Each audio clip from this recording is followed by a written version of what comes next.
Well, hello there, everyone. This is Mazske Finance coming to you once again on Sunday, March the 13th, year 2022. And as I referenced earlier, I have a very special guest with me once again, and it's our good friend of myself and a good friend of our channel. We have Millennial Mike here. Go ahead, Mike. How's it going, Mark? It's going well there, buddy. All right, so you and I were chatting just a bit, and you have a list of things you want to talk about. So I'm going to go ahead and throw it over to you, and let's see how this plays out. Sure. So I thought what would be interesting is if we talked about the term that I keep seeing on the news, that I've heard on Michael Zuber's channel, that I keep reading about, and that's economic world war. You're hearing about it because of the conflict with Russia and Ukraine. And over time, conflict has evolved. You know, do we fight war in the exact same way that we did back in the 1900s? I mean, Mark, you were in the military. You know, are we still doing trench warfare, or over time has war evolved? And then from there, well, it's kind of evolving into not just attacking people, literally trading bodies, dying on a battlefield. Can we attack their financial system? Can we crush the spirit of their consumer? So, Mark, if you wouldn't mind explaining to us some of what an economic war or world war means for us, for you, and define it for us. Sure, I can try to do that. And I'm gonna go back just a little bit to the military and bring it forward. But when I was in the country of Panama, we had Operation Just Cause. And during that operation was the largest military operation since the Vietnam War, which was in the 60s into the 70s. Operation Just Cause was in 1989.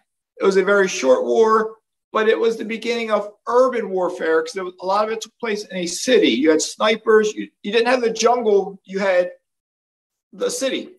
And then it followed up a year or two later with wars in deserts, Desert Storm, Iraq, Iran, etc., Afghanistan. And that's continued on. But I think, this is just my opinion, everything's my opinion, is that society is starting to get tired of the actual war because people are dying. Parents are losing their kids. Kids are losing their parents. People are dying. So an economic war, this is just my perspective, with what Russia is doing, the world is they're against it. They don't support Russia invading Ukraine. But instead of sending the military in to fight, because if we send the military in, it could get blown up out of proportion. But economically, if we, and I'll give you some examples of what I've heard, if credit cards shut down their transactions in that country, Visa, MasterCard, maybe American Express, they shut it down, that impacts probably every single Russian that has a credit card. Mm-hmm. If businesses that are located in Russia stop doing business and they pull out, again, the average Jane and Joes in Russia, that will impact them. They're not able to use a credit card. They're not able to shop. And then their currency, which I believe is the ruble, I'm hearing now that currency has collapsed. Okay, so we're not attacking them militarily with killing people, but economically, we're hurting their wallets. And if it hurts the wallets of the average folks, how long will they continue to put up with what their leader is doing? Will they somehow rise up to get their leader to pull back so life can return to be normal for them? So I don't know. So what do you think? No, I agree. The idea of sanctions being placed from one nation on another or one group of allies on another has existed for a long time. We've heard all about sanctioning North Korea, sanctioning China, tariffs, taxes, anything you can.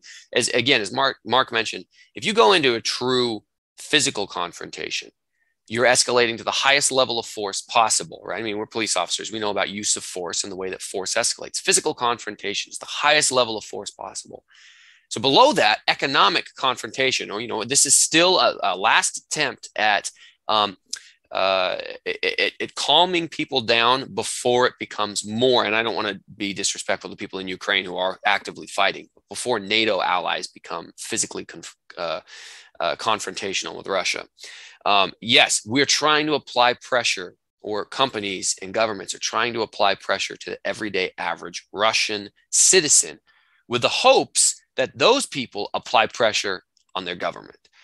Now, if you thought America had corrupt government, which of course we do because everyone does, will that work in Russia? I don't know. I mean, there's a lot of speculation as to how legitimate those elections are over in Russia. Not educated enough to know whether or not they are, but how much pressure will it take in order to actually impact the decisions being made at the very top? And as that pressure is applied by our country to them, for every I'm Mike Newton, right? One of Newton's laws, for every action, there's an equal and opposite reaction. So what we want to talk about is, what does this equal and opposite reaction look like for us, the American citizen and the American investor? So I got some topics. Instability in our economy. Do you see? I mean, we kind of already see that, but that's the idea. So interest rates for houses and lending and loans. Mark, do you think interest rates are going to go up or down? I think what we're going to see is interest rates go up, but not go up dramatically. The Fed is going to probably raise rates in the next, whatever it is, next week or two, quarter point or half point. But if the economy gets a little shaky, the Fed is they're not strong enough to keep raising rates to combat inflation. They're going to be worried about rocking Wall Street and upsetting the investors. But rates will start going up. But at the same time, I believe I've read mortgage rates have pulled back just a bit in the past several weeks. So we'll see. I feel like with everything going on, if you're the Fed right now, you're walking on a knife's edge, and you're trying as hard as you can to figure out how to navigate, how to, unfortunately, manipulate the economy to a certain extent, without falling over one side or the next, or slicing yourself up on the knife's edge. And it just gets more and more complex for them. Just a month and a half ago, they already were dealing with the most high inflation that we'd had in 40 years, record high inflation, and weighing what they were going to do with interest rates. And then now you add to it this Russia-Ukrainian conflict and all of the turmoil that's going on there economically, and the cost of gas going up and all these other things. The math problem they're solving is getting more and more variables every day. And in my opinion, I don't think that there is a scenario where we will be able to solve that perfectly. Something's got to give. Someone's going to get hurt. Is it going to be the American consumer, you and me? I don't know. Okay, so rates up or down, probably going to go up. And you said because that's going to attempt to counteract inflation. So what do you think about inflation? Do you think that's going to continue, slow down, stay the same, or maybe even deflate? I think with inflation, I remember high inflation 40 years ago because I'm much older than 40. Okay. And I'm remembering it was just how it is, because I was a kid back then, but I was starting to work a job, and it really didn't bother me. I mean, say a candy bar used to cost, I don't know what it was, say a quarter, and now it costs 50 cents. Yes, it doubled, but so what? I'll cut more grass so I can get the money to buy it. It didn't bother me back then. Inflation really doesn't bother me right now, because if inflation goes up, I'm going to keep buying more assets, which will give me more income. If I was working as a cop, I'd work more overtime to get more money so I could still buy whatever it is I need. So in regards to inflation, I do not think it's going to keep going up in the long term. Could it go up next month? Yes. Could it go up the next couple of months? Yes. I think we're going to see it level off and then start pulling back down.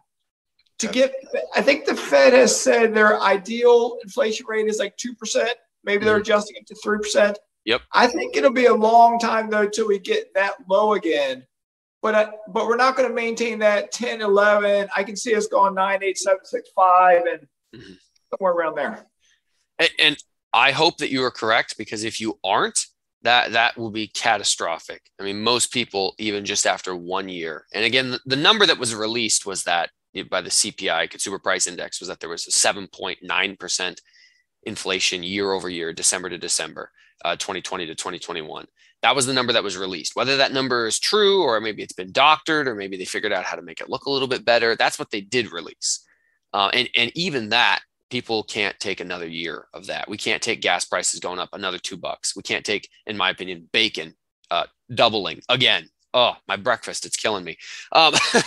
So I hope that you're correct. I hope that it starts to pull back. I hope that it pulls back somewhat quickly, because it's not going to be good for the average person. You mentioned working more hours, and I am all for working more hours, making more money. But at the end of the day, if you are a W-2 9-to-5 worker You only got so many hours of the day that you can actually trade for dollars. That's why you have to invest like Mark and I. As inflation occurs, our properties, our investments, our houses, our hard assets go up with the rate of inflation. They become more valuable themselves. So that's one of the main reasons you should be investing.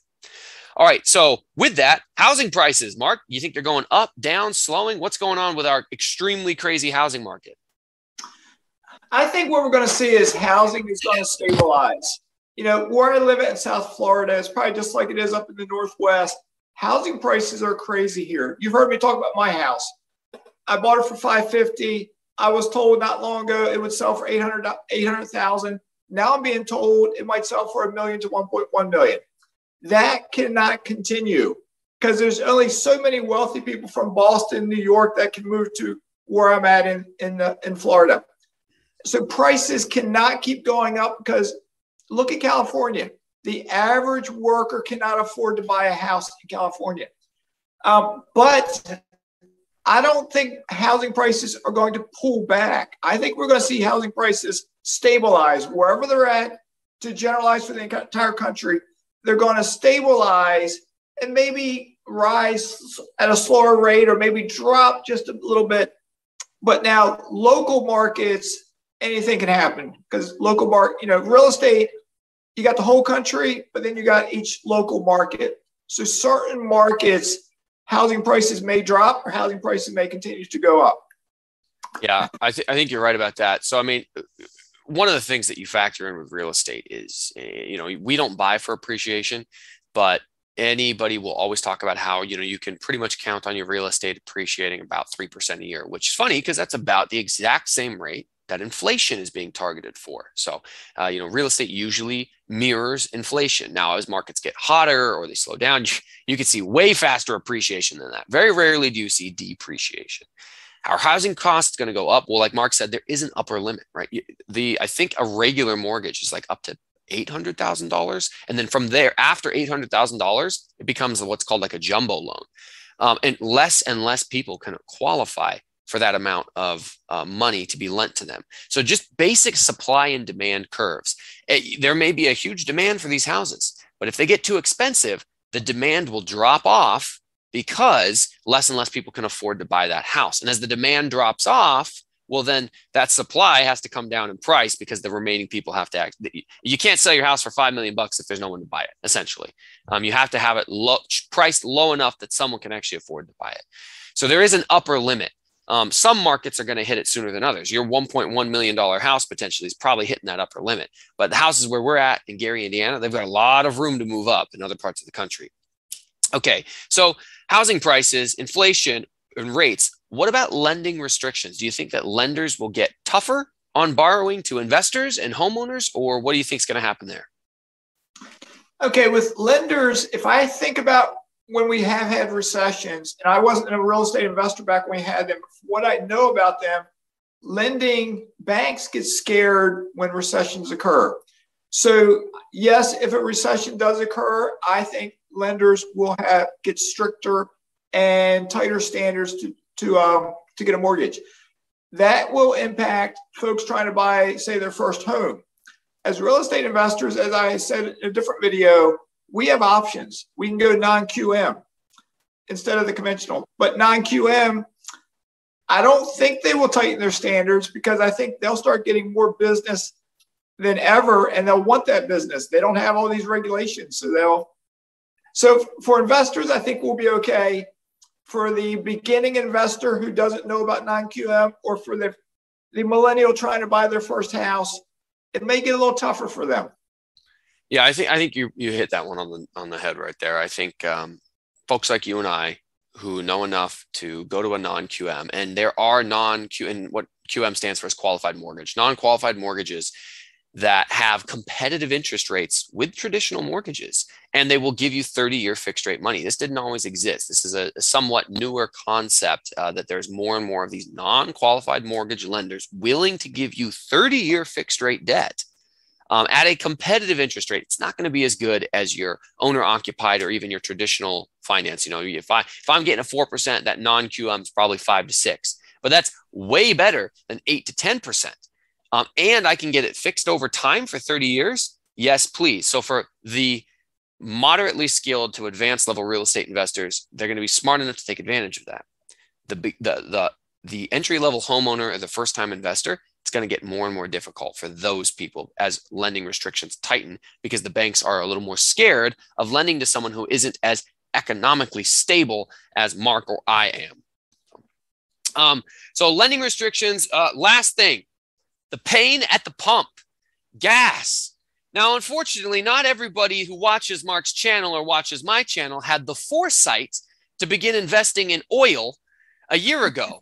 And now, as we hit a 50% rise in the cost of crude oil, some of us in this interview, no names mentioned, Mark, are going to be able to take advantage of the payouts associated with that. And they're sitting back feeling like a genius. Congratulations. I'm very jealous. That being said, do you see the price of gas going up or down or staying the same, leveling out? What do you think? That's an interesting one, because a couple of different things come into play right now. We do have the U.S. saying they're not going to buy oil from Russia any longer. And Russia provided something like 700,000 barrels of oil a day, a month, a certain amount. It's a small percentage, but it's enough. So that alone will cause the price of oil to go up. At the same time, you have an administration that wants to go green. You have a segment of society that wants to go green. What folks just don't seem to realize is we can't flip a switch to go green. It's a long process, and they forget that oil currently is in almost everything. It's in our cars, it's in our roads, it's in car parts, it's in tires, it's in our cell phones, it's in Plastics. stuff we buy, plastics, it's used in everything. But there is an upper limit to oil. The oil bigwigs know this. They don't want oil to go too high, because if it goes too high, all these brand new oil drillers want to get into business to drill for oil to produce more to bring the price down. They don't want the price to collapse, because if you remember back right before the pandemic started, oil just for a split bit of time went negative. Yep, which, I remember. That was a weird one. Oil, how's oil go negative? Kind of weird. So, but with that being said, oil hit, I think, around 120, 125. And right now, I haven't checked today, it might be 110 to 100. From the investor standpoint, the sweet spot for oil is probably that 80 to 100 range right there. As an oil investor, though, from listening to these oil so-called experts talk about what's going on, I think we're going to see oil go higher than what it has been. It may go to 150, it may go to 175. Some of these big banks out there, and I won't say the right bank, so I won't say any bank, are saying they see it hitting 200. So if oil hits 200, gas will go up. As the price at the pump rises, though, people drive less airplanes fly, people cut back, so it won't sustain itself at a high level. But I think we're going to see a period of years where oil is going to be higher than what it has been. At exactly what, I don't know, but say if it stays right where it is right now, all of us are feeling it. I don't drive that much, but I fill my car up.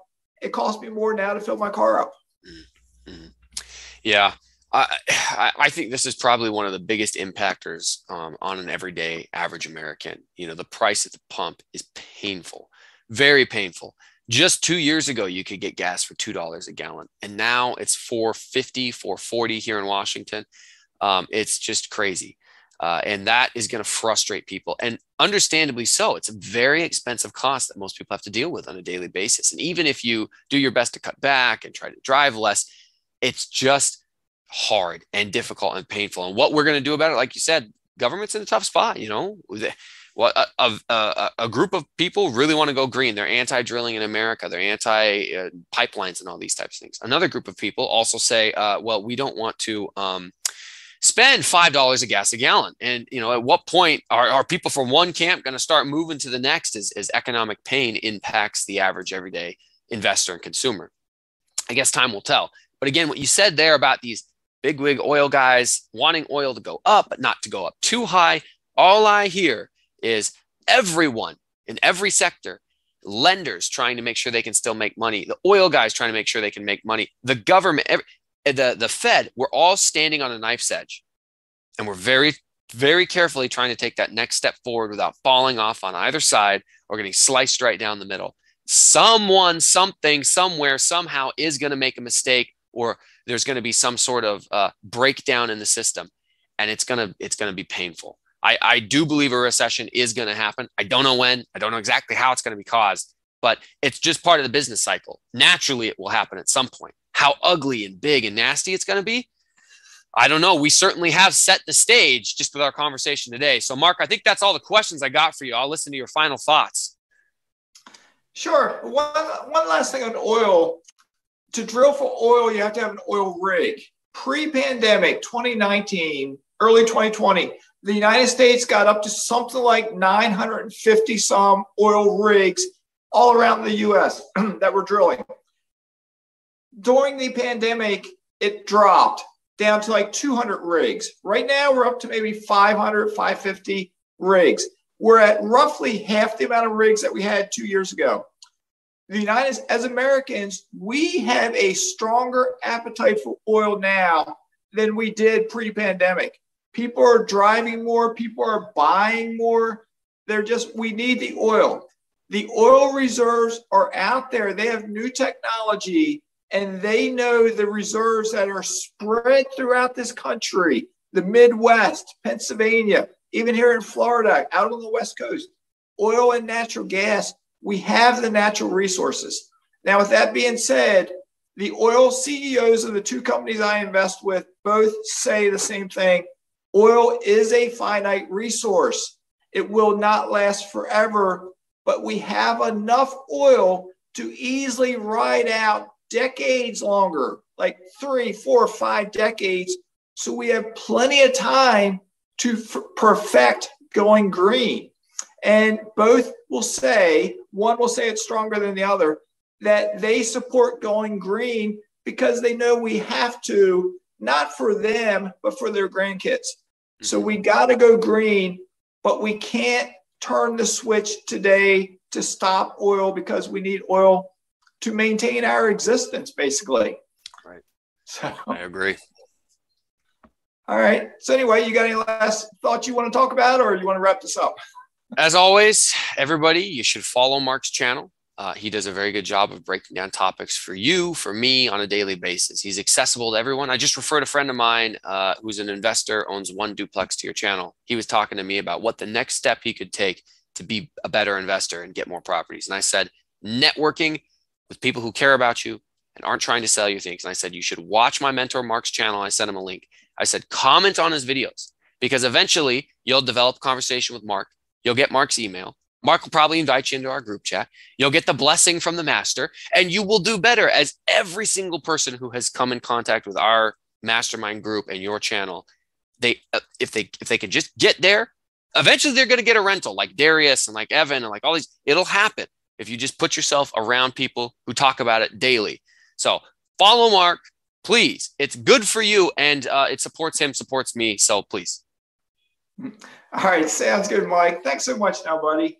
And as always, I appreciate our discussion. We don't have to agree on everything, but for the most part, we do agree on basically everything. But we both come from different parts of the U.S., different backgrounds, different generations. So we're always going to have slightly different takes on every topic we talk about. So as always, thank you for appearing on my channel. We'll do it again in a week or so. So with that being said, for Millennial Mike and Mazske Finance, we are both signing out. So stay safe, everyone, and talk to you again soon.